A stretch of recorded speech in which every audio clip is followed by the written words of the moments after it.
Last class we talked about paperwork, right?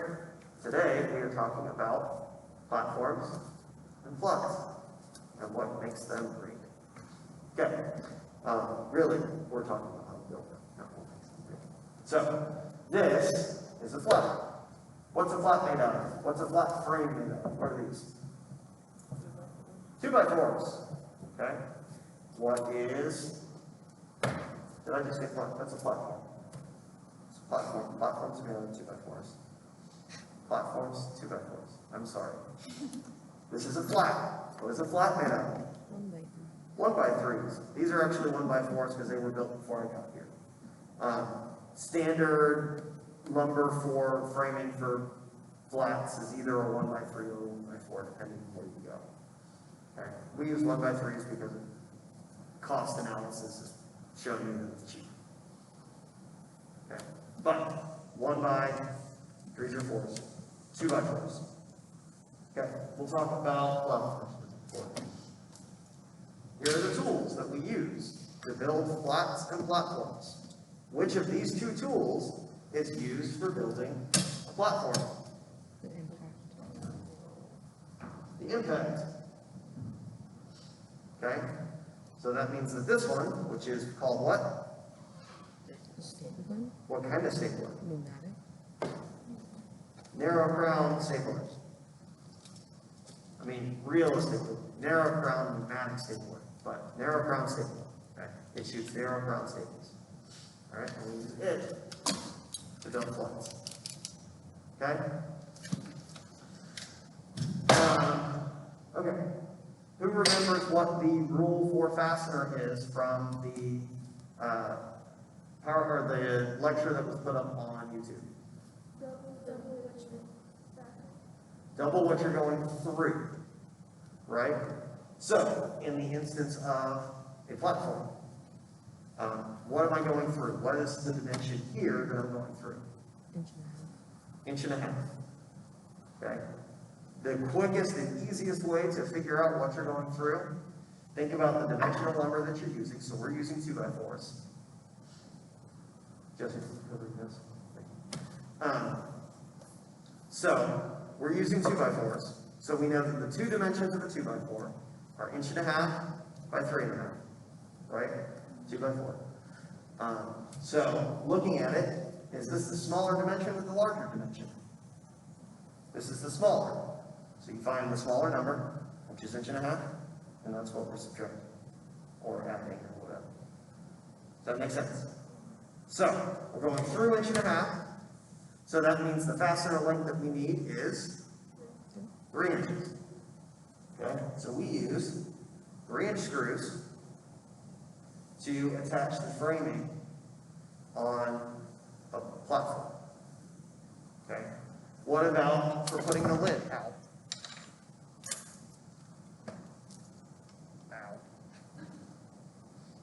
Technology has betrayed me.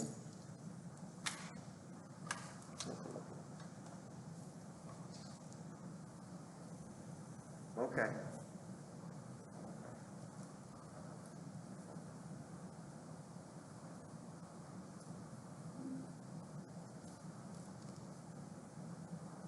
And we're done. Right here. Great. All right. So 3-inch screws to go through the framing. Okay, for the top, the lid, okay, we're using 3/4 ply.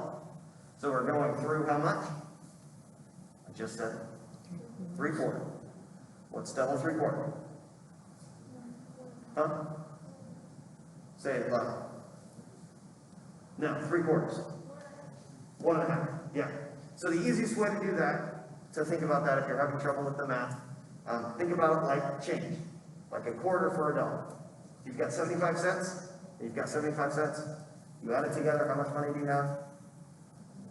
$1.50, 1.5, 1.5 inches. Cool. We'll go over that in more depth on Friday when we talk about shotgun. Okay, so 1.5 inches is what follows the rule. Okay, we don't carry 1.5 inch screws because they're not a standard size, they're not as easy. So we actually use 1 5/8 inches, which is 1/8 of an inch larger, which is great. That's actually pretty standard across the board, because they're easier to come by, 1 5/8 screws. So, 3-inch screws through the framing, 1 5/8 through the lid. Okay.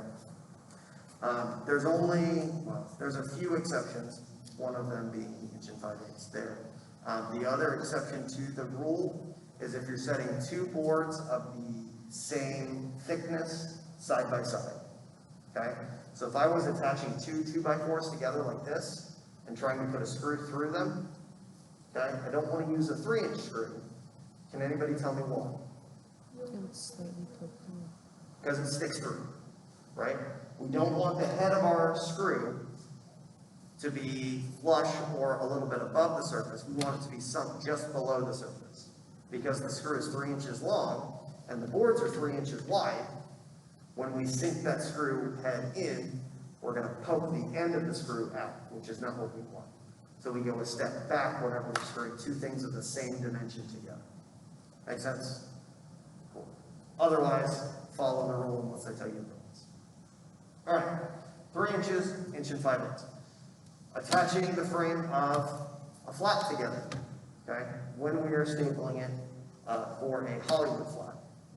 Following the rule, what's this dimension? If this is a 1x3, 3/4. So what's the fastener? Like 1.5 inches, right? Same that we did over here with the lid. All right. However, does an 1.5-inch fastener fit into our narrow crown staplers? No, it does not. The longest staple that you can fit into the narrow crown stapler is 1.25 inches. So to fasten the frame together for a flat, use 1.25-inch staples. Okay? To put the facing on, or to attach corner blocks and keystones on a Broadway flat, you are using Luan, which is roughly 1/4 inch thick. So how long of the staple do you want? 1/2 inch would follow the rule.